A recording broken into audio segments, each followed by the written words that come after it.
Greetings again, dear friends. This is Michael Cassidy, coming to you now with my fourth in my series of interviews, conversations, interactions of Jesus with different people. And this time it's the disciples on the road to Emmaus on that first Easter Sunday. And it's an amazing story told us by historian Luke.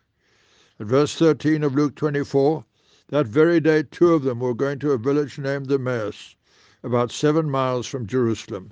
See that historical concern for detail of Luke. Talking with each other about all the things that had happened. Can you imagine? Earnest conversation full of drama and mystification and wondering. And they were talking and discussing together. As they were doing this, Jesus himself drew near and went with them. That's pretty supernatural. He just suddenly was there. But their eyes were kept from recognizing him. They didn't realize who this was.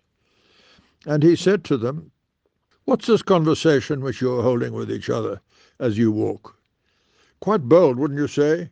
If you were walking through the streets of the village or town where you live, and someone comes up and you're with a friend and just says, "Hey, what are you two talking about?" You'd say, "Hey, that's a little bit of a nerve." But that's what our Lord did. "What are you talking about?" And they stopped and they stood still. It says, they looked sad. Yeah, they were still very sad because they didn't know for sure that Jesus had risen. And so we find then in that next verse, 18, then one of them named Cleopas, some say he was incidentally a relative of Jesus' stepfather Joseph, so maybe that's why Jesus came to these two, named Cleopas, answered him, "Are you the only visitor to Jerusalem who doesn't know about the things that have happened here in these days?" Oh, and I love what happens now.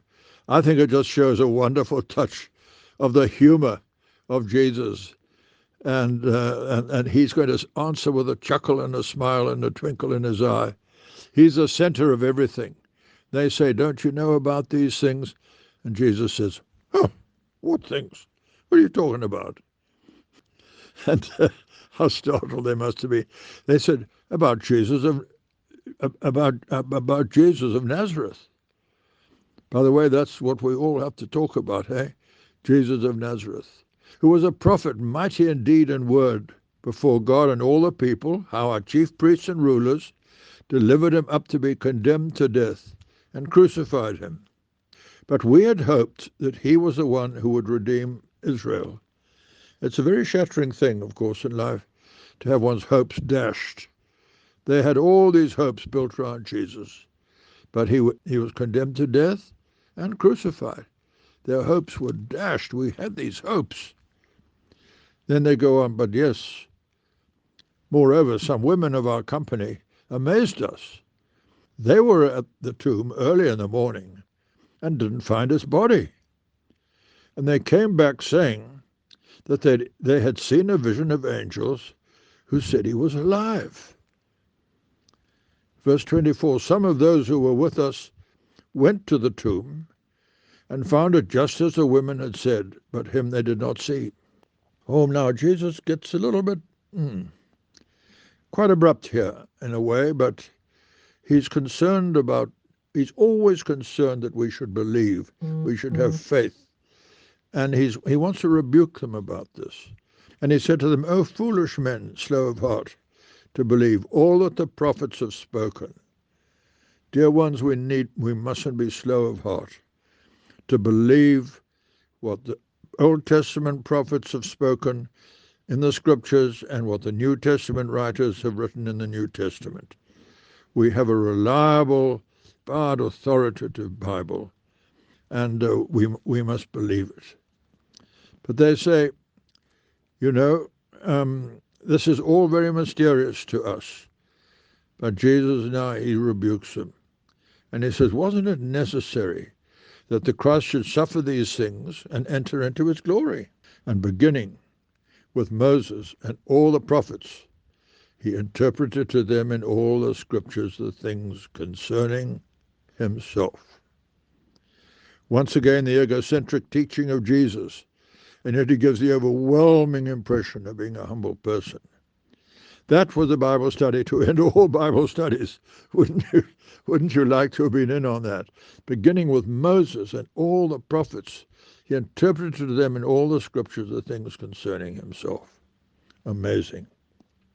And so now we find out that they are drawing near to the village where they were going, verse 28. And he appeared to be going on further, but they constrained him, saying, "Stay with us, please." You can imagine, a very natural thing to say, "Stay with us. For it's towards evening, and the day is far spent."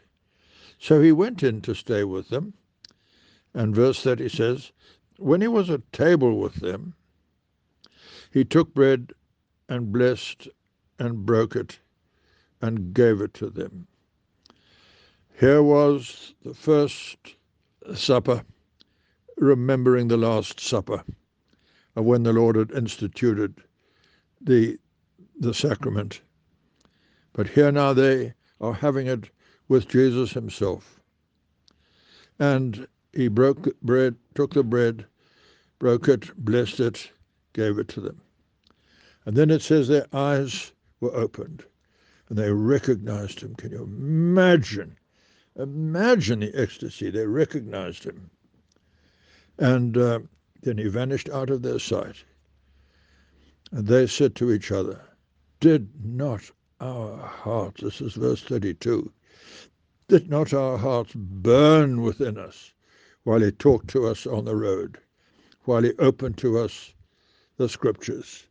I believe that whenever we really open the scriptures in church preaching from the pulpit or in Bible studies, people's hearts burn, you know. That's what people want.